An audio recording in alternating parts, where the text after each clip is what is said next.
के हजुरहरूलाई थाहा छ हामीले पानीबाट बच्नका लागि ओढिने यो छाता वास्तवमा पानीबाट बच्नका लागि रचना भएको होइन, यो त घामबाट बच्नका लागि रचना भएको हो।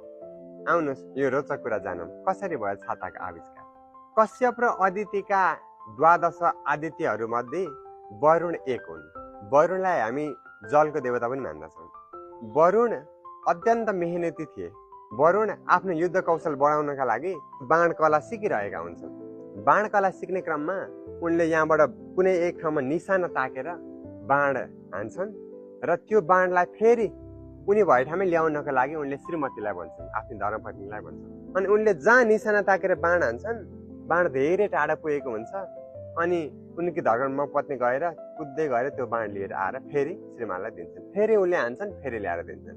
चर्को घाममा श्रीमतीलाई जाँदा आउँदा घामले असाध्यै पोल्छ, आकुल व्याकुल बनाउँछ। आफ्नै श्रीमतीलाई घामले कष्ट दिएको देख्दा वरुण अत्यन्त दुखी हुन्छन् र उनले विचार गर्न थाल्छन् कसरी चाहिँ यो घामबाट श्रीमतीलाई बचाउने होला।